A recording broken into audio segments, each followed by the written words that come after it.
A mí me toca un tema más académico, menos divertido que lo que han expuesto aquí nuestros ponentes, que es la protección de la diplomacia.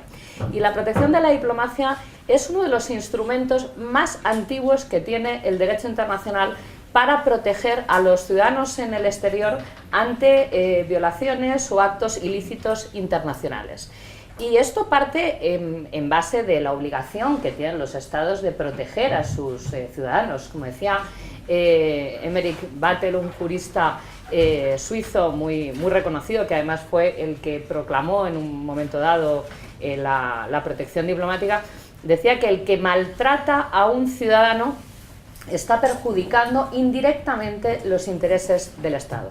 Y es que el Estado tiene un derecho propio y diferente a los ciudadanos, que tienen otros mecanismos en materia de derecho internacional de protección, para poder defender esos intereses de sus ciudadanos. También es cierto que es absolutamente discrecional, o en parte discrecional, el utilizar el ejercicio de ese derecho.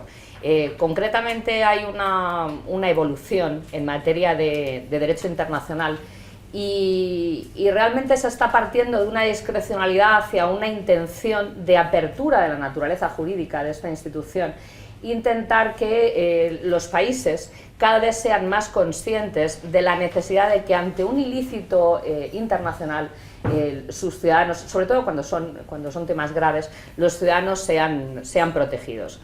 Esta discrecionalidad, de todas formas, no es absoluta. Hay algunos países, como por ejemplo Alemania y Portugal, que establecen este derecho a la protección diplomática dentro de sus propias constituciones. De hecho, el Tribunal Constitucional alemán tiene numerosas sentencias acerca de la necesidad de la protección diplomática.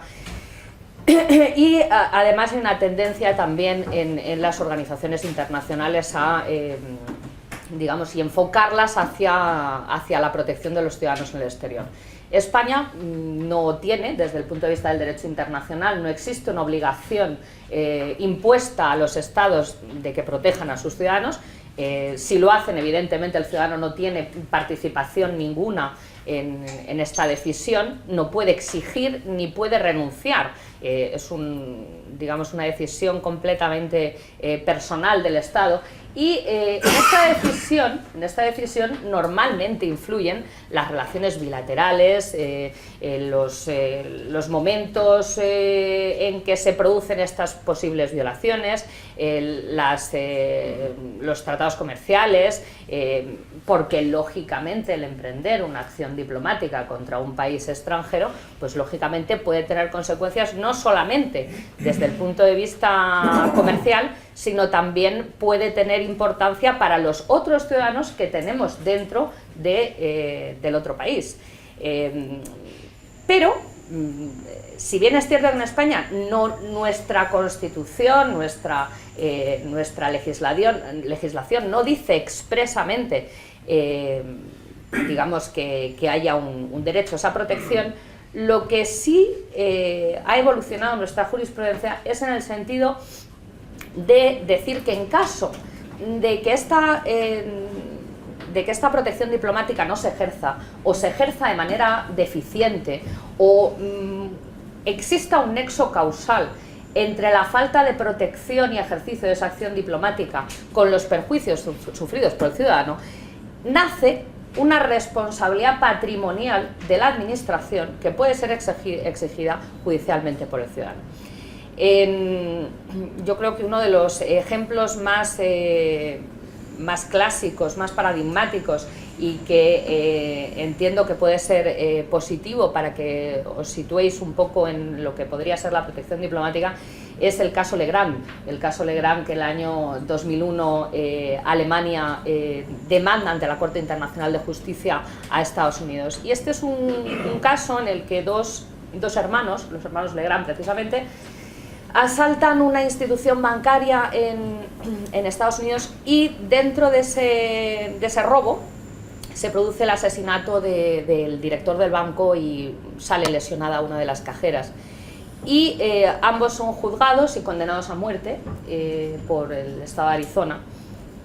Y cuando ya se había ejecutado el primero de los hermanos y quedando pendiente de ejecución el segundo, de la pena capital, tiene conocimiento Alemania de que no se habían seguido los procedimientos conforme a la Convención de Viena de Relaciones Consulares de 1963, puesto que no se había notificado al consulado esa detención y además no se le había avisado a estos dos hermanos que tenían derecho a la asistencia consular.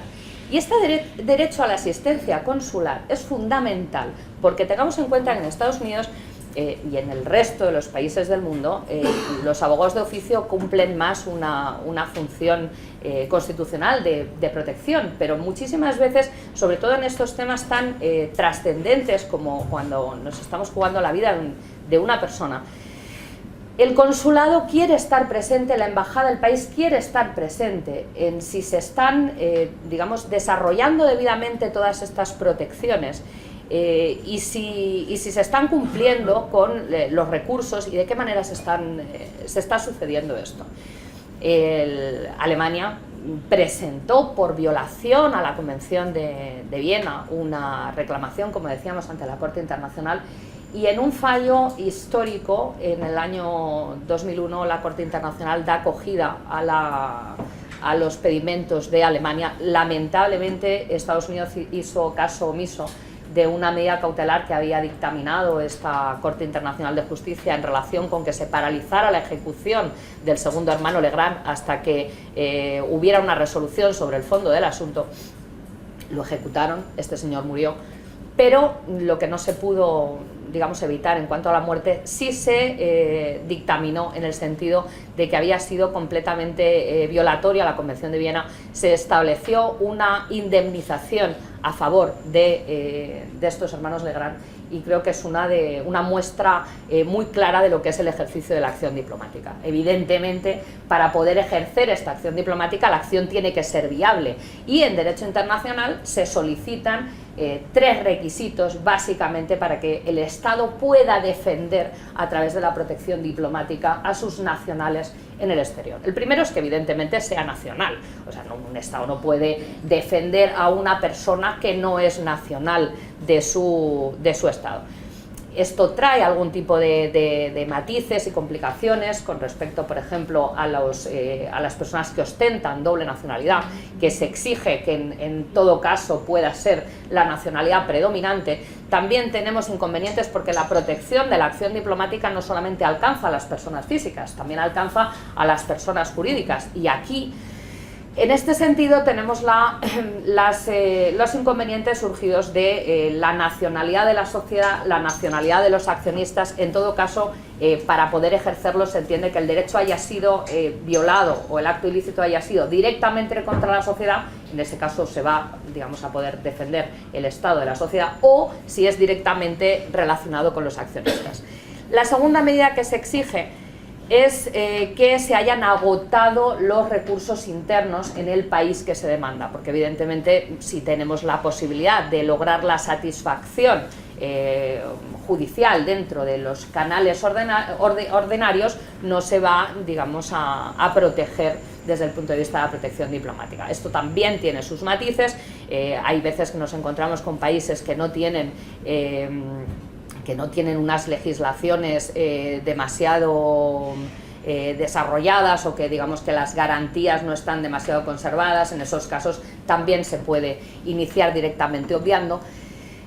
Y la tercera es que el ciudadano haya obrado lícitamente. Esto se conoce como la teoría de las manos limpias, que nada tiene que ver con el sindicato, y que es normal, o sea, es lógico que si una persona ha sido la que ha causado su propia perjuicio, pues no podamos continuarlo.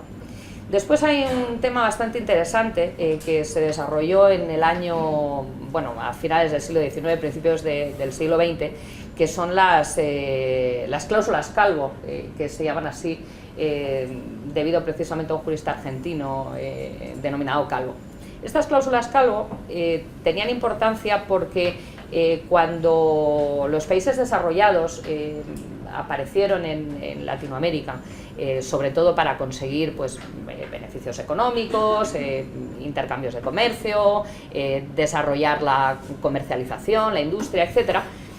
Muchas veces cuando se encontraban con estados que no tenían estabilidad o que de repente lesionaban sus derechos, venían en masa a los países más desarrollados a pedir de sus estados que fueran protegidos diplomáticamente. Bueno, pues esto evidentemente creaba ciertas inseguridades jurídicas y en los estados latinoamericanos estas cláusulas Calvo, que es una renuncia expresa a la protección diplomática, han tenido bastante cabida. Esto de la renuncia a la protección diplomática no significa de ninguna manera que las inversiones en el exterior no estén garantizadas o que no tengamos manera de poder asegurar que esas inversiones, digamos, van a tener un tratamiento correcto. O sea, para eso tenemos los tribunales de arbitraje, los CIADI, a los que podemos acudir y que, digamos, en derecho internacional existen miles también de tratados bilaterales y multilaterales de protección a la inversión. De hecho, uno de los... España ha cedido la protección en materia de inversiones, precisamente por el Tratado de Lisboa, a la Unión Europea, con lo cual digamos que sí que tenemos medios de protección.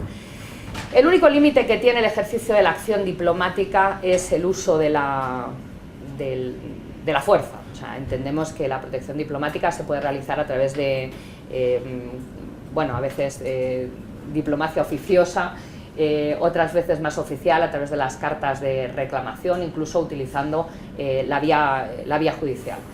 No olvidemos que en comercio exterior, por muy relevantes que sean los intereses particulares de las empresas o de los ciudadanos, digamos que lo que se busca es la protección del Estado y de los intereses estatales a través de la negociación, a través de digamos, la diplomacia, ¿no?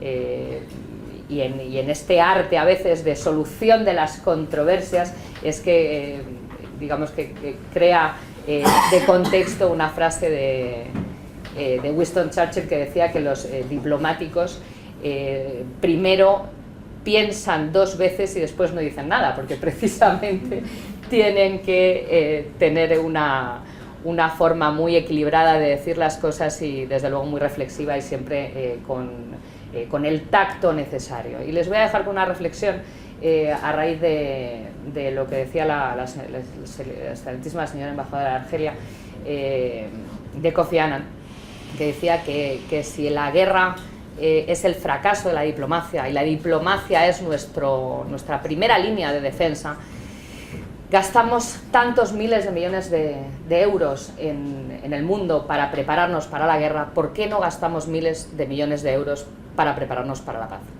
Nada más, gracias.